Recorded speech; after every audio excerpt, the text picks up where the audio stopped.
नमस्कार. नुकताच मकर संक्रांतीचा सण झाला. मकर संक्रांत याचा विचार करताना लक्षात आलं किती सामाजिक जाणीवेतून हा सण आहे. मकर संक्रांत म्हटलं की पहिला आठवतं तिळगुळ घ्या गोड बोला. म्हणजे पहिल्यांदा तर काहीतरी देतोय, बोलतोय आणि तेही गोड. फारच छान. मग याच्या पुढचा विचार आला, मकर संक्रांत म्हटलं की घराघरांमध्ये हळदी कुंकू व्हायला सुरुवात होते. मग हळदी कुंकू म्हटलं की काहीतरी वाण आणणं, ते लुटणं. मग त्यात काही वस्तू असतात, खाद्यपदार्थ असतात, नॅपकिन असतात, रुमाल असतात. म्हणजे माझ्याकडे सगळ्यांना बोलवायचंय, त्या सगळ्यांना बोलवल्यानंतर त्यांना काहीतरी खाऊ पिऊ द्यायचं आहे आणि त्या पलीकडे जाऊन कुठली तरी वस्तू द्यायची. सामाजिक जाणीव, किती सामाजिक जाणीव आहे यामधनं. एकत्र येणं, माझ्याकडे असलेल्यातलं काहीतरी थोडंसं इतरांना देणं. याशिवाय या पलीकडे जाऊन सामाजिक जाणीव शिकवायची गरज वाटते का तुम्हाला?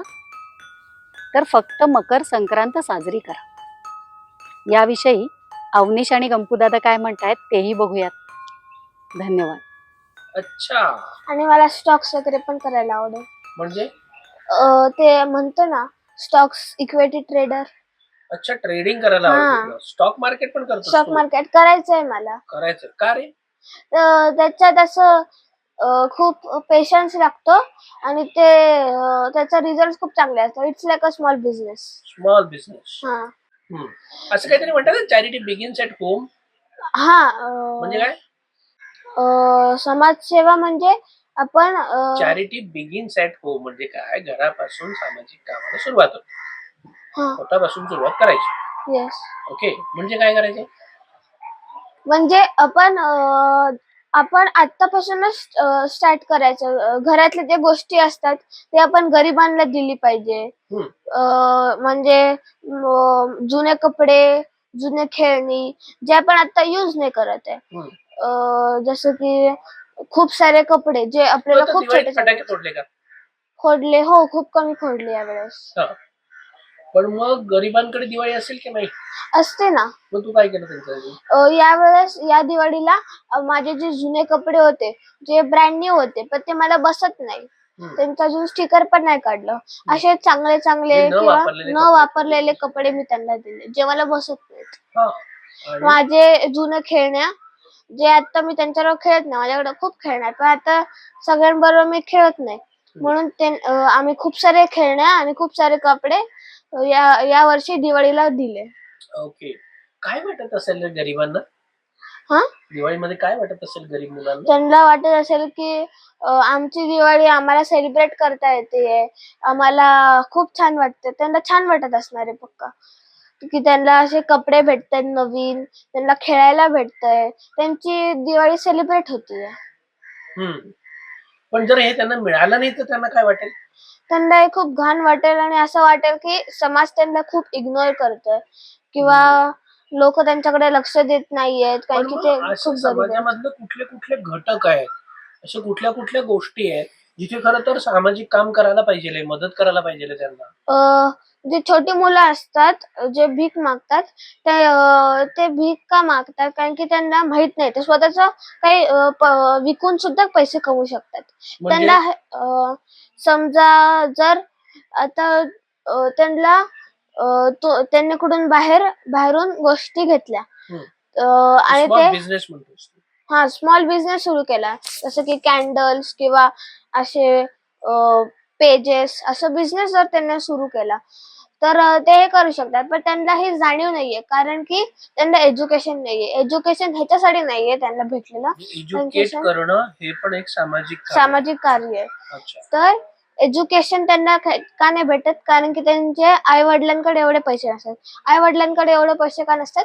कारण की ते पण एज्युकेटेड नसतात. जर ते एज्युकेटेड असते. पण आता जिल्हा परिषदेच्या शाळा आहेत जी फुकट शिकायला मिळतं, तिथे का नाही जात? कारण की त्यांना ते माहितच नाही ना की ते चांगली गोष्ट आहे. त्यांना ते घाण वाटतं की तिथे जाणं. तू आता सिग्नलवर उभा आहेस, भीक मागणारी मुलं आहेत, तर तू शाळेत जा, तू शिक, तुला शिकून नोकरी लागेल, तुला पैसे कमवता येतील, मग तू मोठा माणूस होशील, असं सांगू शकतोस का तू? हो, सांगू शकतो. सांगतोस का तू? मी कसं कधी सांगत नाही, पर आता सांगणार आता सांगेल. एकदा मी गेलो होतो ना वडोदराला, तिथे मुलगा होता. आम्ही पार्कला गेलो होतो. तिथं मुलगा विकत होता गोष्टी. तर मला ते छान वाटलं, म्हणून मी त्याला सांगितलं. त्यांना ते गुजराती आणि मला हे मी त्यांना हिंदीमध्ये सांगितलं की आप बहुत अच्छा काम कर रहे हो. आप कभी ऐसा भीख मत मारना, ये गलत चीज होती है. अच्छा. आणखीन काय काय तुला असं वाटतं की त्या लोकांसाठी काम केलं पाहिजे? आता एक तू आपण विषय सांगितलास हा की भीक मागणारी मुलं असतात, जी शाळेत जात नाही, ती शाळेच्या बाहेर राहतात, त्याच्यामुळे त्यांची प्रगती होत नाही. त्यांच्या आई वडिलांकडे पुरेसे पैसे नसतात, मुलांना ते शिकवू शकत नाही. मान्य आहे, कळलं मला, त्यांच्यासाठी काम केलं पाहिजे. अजून कोणासाठी काम केलं पाहिजे असं वाटतं तुला? आता त्यांच्यासाठी आपण काय केलं पाहिजे? म्हणजे ऑलरेडी गव्हर्नमेंट त्या गरीब लोकां जी झोपडपट्टीत राहतात त्यांना ऑलरेडी क्वार्टर बांधून देतात. पण ते काय करतात, ते क्वार्टर ना ते असं भाड्याने देतात, हम्म, जेणेकरून त्यांना पैसा भेटतील. हम्म. आणि मग जेव्हा गव्हर्नमेंट ते म्हणजे असं नाही का झोपडपट्टी झालं की त्यांना अजून पुरेसे पैसे मिळतच नाहीये? हा त्यांना पुरेसे पैसे भेटत नाहीये, म्हणून आता ते गव्हर्नमेंटने एक स्कीम काढलीये, पालन पोषण नावाची. त्याच्यात ते काय करतात की जे झोपडपट्टी असतात ना तिकडं झोपडपट्ट्यांमध्ये जाऊन, कारण की ते लोक बाहेर येत नाही शिकायला, म्हणून तिकडे ते लोक जातात त्यांचे, आणि तिथं ते झोपडपट्टीमध्ये शिकवतात सगळ्यांना की तुम्ही असं वागलं पाहिजे. आणि त्याला तिथं त्यांना ते फ्री फूड पण देतात. समजा तू आणि बाबा आणि आई कार मधून जात आहे, हं, ओके, आणि सिग्नल वरती तुमच्या लक्षात आलं की आता रेड सिग्नल आहे, हं. तर काय करायला पाहिजे? तर आम्ही थांबलं पाहिजे, का रे? कारण की जेव्हा रेड दाखवतो तेव्हा जो समोरची जी लेन असते त्यांना ग्रीन दाखवते, म्हणजे त्यांना जायचंय आणि आपल्याला थांबायचंय. जर आपण ते पण चाललेत आणि आपण पण चाललोय तर क्रॅश होऊ शकतो, ऍक्सिडेंट मग होऊ हे शकतो. सामाजिक भान झालं का? हो, झालं ना. बरोबर. त्यांना आणखीन कळतंय. सामाजिक भान काय काय म्हणता येईल तुला? जसं थुंकू की नये रस्त्यावरती, हा रस्त्यावर कचरा टाकू नये. रस्त्यावर कचरा नाही टाकला पाहिजे. लोक जे स्मोकिंग करतात ते चुकीचं असतं. झाडं कापणे, अजून फॅक्टरीचे मोठे मोठे वेस्ट, ते लोक खूप मोठी मोठी असतात, पण त्यांना हे नाही कळत की फॅक्टरीचा जो वेस्ट आहे तो आपण नदीत नाही टाकला पाहिजे. आता म्हणजे त्याचा पर्यावरणावर परिणाम होईल. पर्यावरणाने त्याच्यावर परिणाम होतोय. गव्हर्नमेंटने आता त्यांना मोठे मोठे लेक्स गुजरातमध्ये सुरू झाले, गुजरात आणि राजस्थानमध्ये, की तिकडं मोठे मोठे त्यांनी लेक्स बनवून टाकलेत, जिथं जेवढं पण जे घाण असते ना ते त्या लेक मध्ये जातात. आणि तिकडच्या आसपासच्या 10 किलोमीटरच्या रेडियस मध्ये कोणते घर वगैरे कोणतंच नसतं, जेणेकरून कोणाला पण त्रास नाही होणार, इजा नाही होणार. इजा नाही होणार. ओके. पण मग खरे की आपण कंपन्या चालवल्या नाही, प्रॉडक्ट निर्माण नाही झाले, तर लोकांना कामं पण मिळणार नाही, मग लोकांना रोजगार मिळणार नाही. म्हणजे कंपनी पण चालवली पाहिजे, मग त्याचं वेस्ट जे आहे ते पण योग्य तऱ्हेने आपण विल्हेवाट लावली पाहिजे त्याची. मग एवढं सगळं करतात का लोक आता? बिलकुल नाही. आता मी जेव्हा गावाला गेलो होतो, शिरूर माझं गाव, म्हणजे माझ्या आईचं गाव, तुझ्या आईचं माहेरचं नाव काय? टेमगिरे. ओके, पूर्ण नाव सांग. संध्या आजींचं नाव नाही माहिती. हं.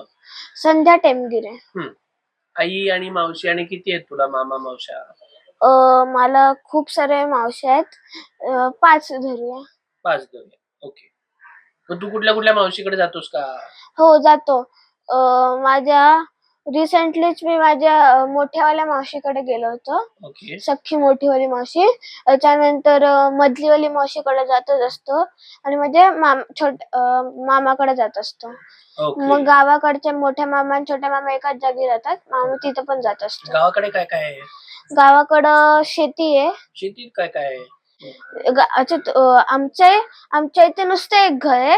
मग असं आमच्या गावात अशी शेती आहे, मोठे मोठे हे आहेत वेल्स, आणि आमचं गाव असं दरीत वेल्स आहे. म्हणजे?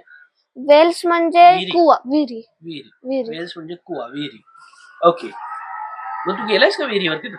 विहिरीवरती, हा, विहीर बघितलीये, पण लांबून बघितलीये. का रे?